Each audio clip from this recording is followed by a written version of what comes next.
Sekarang ini kan ada, nggak tahu saya Pak, nitah gimana cara berpikirnya pun saya nggak paham itu. Menyatukan antara gereja dengan masjid. Apa sih sebenarnya yang mereka mau gitu sih? Yang ingin saya tanya itu apa sebenarnya yang mereka mau? Toleransi itu sebenarnya kebablasan Pak, kebablasan. Buat terowong bawah tanah cuman untuk menemukan antara gereja dengan masjid. Kalau kita boleh berbicara, itu kayak nggak ada, ngabisin anggaran aja Pak. Pertanyaannya adalah lewat atas kan bisa, ngapain harus lewat bawah gitu? Yang kedua, ngapain gitu loh. Yang ketiga, justru orang suzon. Itu tidak terlalu penting Pak. Yang penting itu yang kita khawatirkan ada agenda terselubung dari mohon maaf campur tangan Israel Yahudi dalam mohon maaf merusak Islam. Itu yang kita takutkan. Karena semua yang kita sampaikan itu ada proyeknya. Apa proyeknya? Proyeknya adalah westernisasi, Yahudisasi.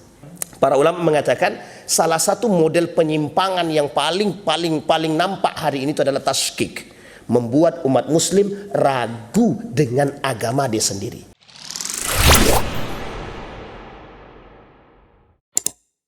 Nah, itu terjadi Pak, terjadi.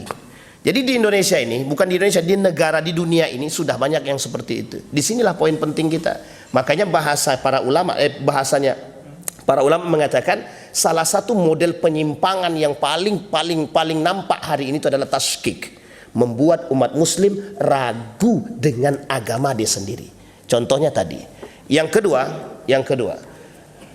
Contoh yang kedua. Sekarang ini kan ada nggak tahu saya Pak, nitah gimana cara berpikirnya pun saya nggak paham itu. Menyatukan antara gereja dengan masjid. Ya, apa sih sebenarnya yang mereka mau gitu sih? Yang ingin saya tanya itu apa sebenarnya yang mereka mau? Kita begitu aja bicaranya Pak. Toleransi itu sebenarnya kebablasan Pak, kebablasan. Buat terowong bawah tanah cuman untuk menemukan antara gereja dengan masjid. Itu sebenarnya kalau kita boleh berbicara itu kayak nggak ada, ngabisin anggaran aja Pak. Kalau kita boleh berbicara itu cuma ngabisin duit aja. Pertanyaannya adalah lewat atas kan bisa, ngapain harus lewat bawah gitu loh? Ya kan nggak perlu harus sampai ke bawah kan gitu. Itu satu. Yang kedua, ngapain gitu loh. Yang ketiga, justru orang suzon. Justru orang suzon. Nah, nanti kan yang disalahkan kalau kita suzon kan kita, ya harusnya maka jangan suzon gitu. Kita juga yang disalahin. Padahal yang menimbulkan suzon itu siapa? Ya mereka. Itu tidak terlalu penting Pak. Yang penting itu yang kita khawatirkan ada agenda terselubung dari mohon maaf campur tangan Israel Yahudi dalam mohon maaf merusak Islam. Itu yang kita takutkan. Karena semua yang kita sampaikan itu ada proyeknya. Apa proyeknya? Proyeknya adalah westernisasi, Yahudisasi, meyahudikan, menasranikan. Itu biasa Pak. Dalam istilah kristologi ada itu. Makanya dalam Kristen itu ada dua Pak. Di antara salah satunya ada yang namanya misionaris. Tahu Bapak Ibu misionaris? Yang sengaja ada untuk menghancurkan Islam, punya misi. Bayangkan Bapak Ibu, di dalam pesantren aja bisa masuk. Dalam pesantren itu mereka bisa masuk sampai selesai jadi ustadz, paham bahasa Inggris, paham Arab, paham kitab, akan selesai itu Pak. Itu mudah sekali untuk membuat orang menjadi sesat itu. Nah, itu coba bayangkan sampai sebegitunya. Dan itu namanya misionaris. Mereka punya misi. Apa misinya? Menghancurkan Islam. Nah, salah satu misinya Donald Trump kan begitu. Donald Trump ini misinya adalah merusak Tenang Bang ya, tenang, aman ya kan? Aman kan? Tersebut kan tak apa-apa kan? Karena itu sudah umum gitu. Ya, jadi misinya itu. Makanya simbol Islamophobia hari ini itu Amerika. Simbol Islamophobia hari ini adalah Amerika yang paling benci terhadap Islam. Nah, salah satunya, pertama itu tasykik, dibuatnya kita ragu. Sudah pokoknya Desember itu memang masa keraguan itu. Masa membuat orang untuk meragukan agama. Ada yang boleh ini. Sekarang ada yang kedua. Contoh yang lain. Bapak Ibu tahu KUHP ya? KUHP. Tentang KUHP, tentang siri dan poligami. Ini juga termasuk Pak salah satu poin yang harus kita hati-hatikan. Yang berbicara tentang agama itu harusnya yang pakar agama, bukan yang tidak pakar agama. Poligami, nikah siri itu masuk dalam ranah agama. Lebih tepatnya dalam urusan fikih. Lebih tepatnya dalam urusan muamalah. Yang harusnya berbuat dan berbicara dan berfatwa adalah Majelis Ulama Indonesia. Ini poin penting. Nah, tapi salah satunya begitu. Kemudian contoh yang lain, nikah beda agama. Kita bilang haram, Al-Quran bilang haram, mereka bilang halal gitu. Boleh, tak ada masalah gitu. Nah, kembali kepada pemahaman tadi, kata orang liberal, kafir itu sekarang tidak ada. Tapi kata mereka, itu kan diperuntukkan ahlul kitab. Jadi sekarang kafir tak ada, ahlul kitab tak ada, berarti boleh-boleh saja nikah. Pemahaman kebaliknya Pak. Jadi mafhumul mukhalafahnya begitu bagi mereka. Cara memahaminya mereka cari dengan cara yang lain. Islam melarang nikah beda agama. Tapi dalam Al-Quran itu disebut, satu ahlul kitab, yang kedua kafir. Sekarang menurut mereka orang kafir itu tidak ada, ahlul kitab tidak ada. Kalau ahlul kitab tidak ada, orang kafir tidak ada, berarti boleh dong nikah beda agama. Paham sampai di sini Pak ya? Kira-kira makin ragu apa tak ragu kita debatnya? Satu. Yang kedua kita kembalikan, kalaupun ahlul kitab sekarang itu ada, diartikanlah ahlul kitab itu yang paham kitab. Kita anggap sekarang Injil. Ada nggak orang yang paham Injil sekarang? Banyak enggak perempuan-perempuan yang mengerti Injil? Banyak. Berarti boleh dia menikah dengan perempuan yang mengerti Injil. Kenapa? Yang disebut dengan ahlul kitab di situ adalah yang paham kitab. Nah, yang paham kitab itu yang mengerti isi kitab. Yang mengerti isi kitab itu yang mengamalkan isi kitab. Berarti kalaupun dia non muslim, dia paham Injil, dia perempuan, dia boleh dinikahi. Bisa dipahami sampai di sini Pak? Ah, ini kan kacau. Maka kata Kiai Haji Khalil Nafis, tidak ada istilah ahlul kitab sekarang. Perbedaannya di mana? Nasrani dahulu dengan Nasrani sekarang berbeda. Jauh perbedaannya. Nah, kita nggak mau runut lebih nih Pak. Ini agak berbahaya, nih sensitif, agak sentimen. Kalau ndak ada ini saya sebutin semua deh Pak.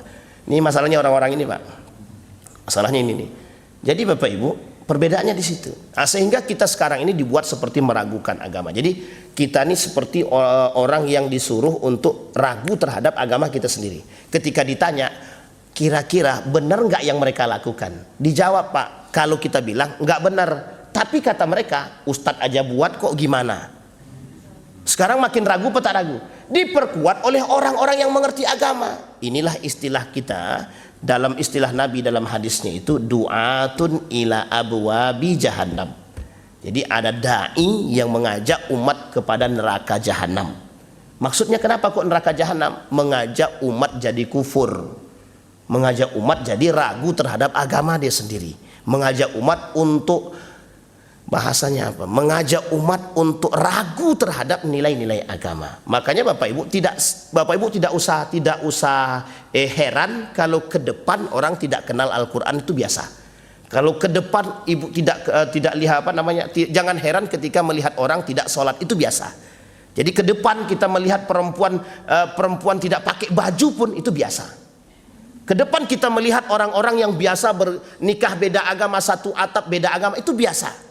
Ke depan itu biasa. Kenapa biasa? Karena itulah program pembiasaannya. Kenapa? Tradisi ini yang harus dibiasakan. Kembali kepada poin kita tadi di awal, membiasakan sesuatu yang tidak biasa. Pertanyaannya, apakah kelak sesuatu yang tidak terbiasa ini akan menjadi biasa? Iya. Kenapa? Karena diamnya orang yang mengerti. Yang kedua, tidak ada yang menegur. Yang ketiga, memang dibiasakan agar terbiasa. Pada akhirnya semua orang yang melihat akan membenarkan yang dibuat. Betul apa tidak betul? Mesti begitu Pak. Sama istilahnya begitu. Makanya sesuatu yang aneh bagi kita hari ini, kita ambil ya Bapak Ibu, di dalam tradisi kita, Isra Mi'raj ini tradisi dari dulu.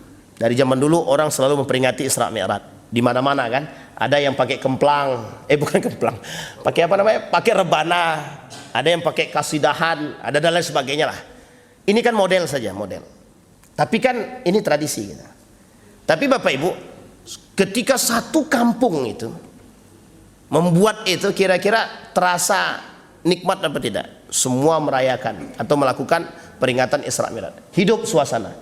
Tiba-tiba pada satu tahun pemerintahnya bilang begini, tidak ada yang melakukan Isra Mi'raj. Kira-kira bagaimana? Ada enggak yang menentang? Ada, mesti. Cuma menentang, melawan tak bisa. Ya kan, melawan tidak bisa. Akhirnya apa? Pemaksaan. Tahun pertama. Tahun kedua, kata pemimpinnya, wah ini terlalu frontal kalau kita cut secara langsung. Takutnya mereka protes. Dia gini aja, sebagian tempat boleh, sebagian tidak. Paham maksud saya Bapak Ibu ya? Artinya apa? Menghilangkan tradisi ini itu tak bisa sekaligus, tapi harus perlahan. Tapi yakinlah ke depan tidak ada tradisi itu, tidak ada.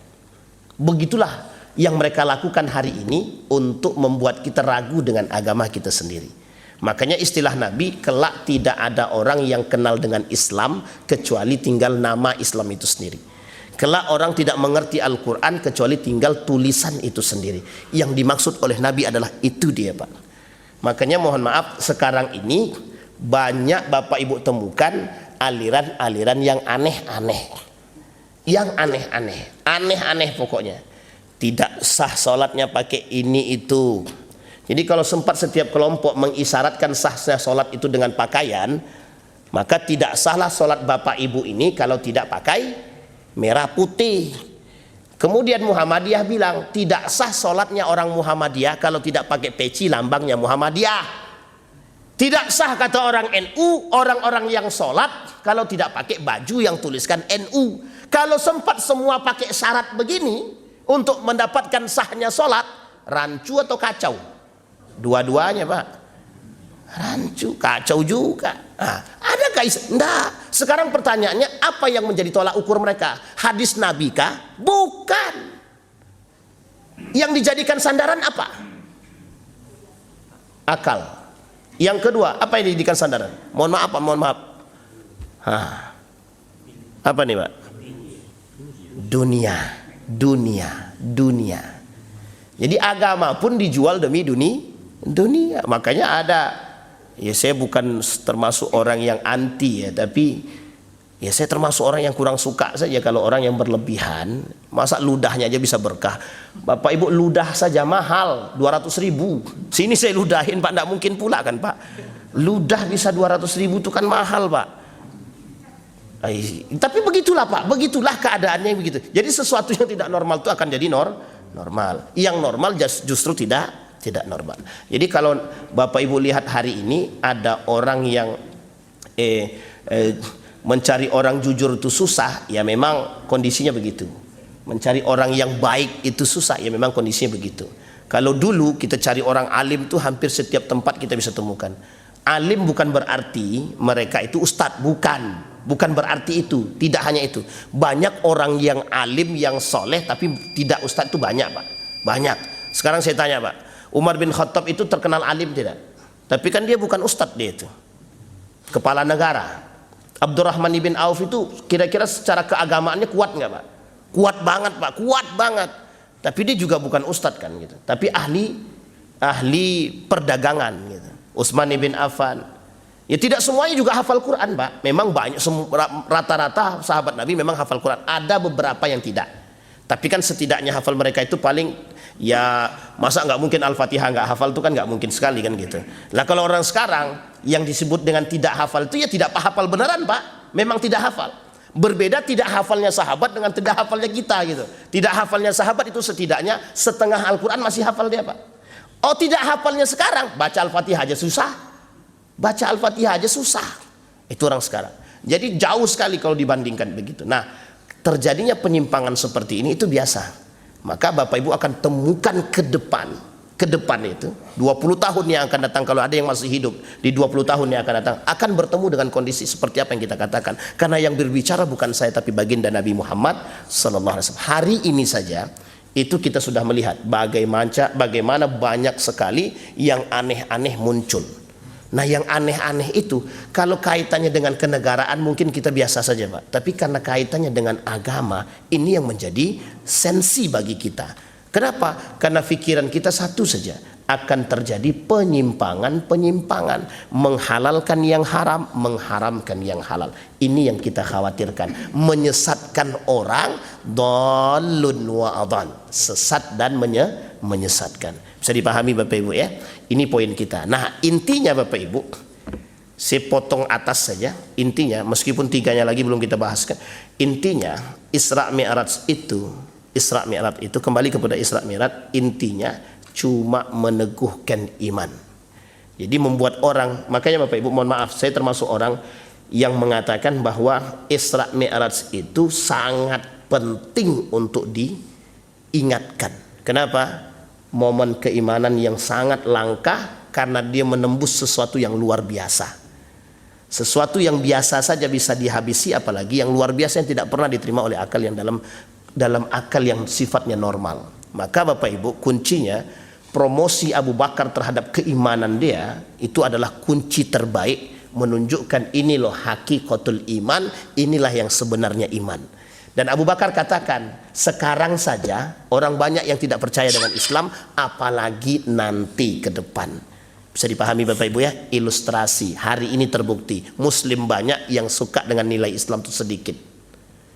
Muslim banyak yang tidak sholat itu ya banyak juga. Muslim tapi tak sholat dia.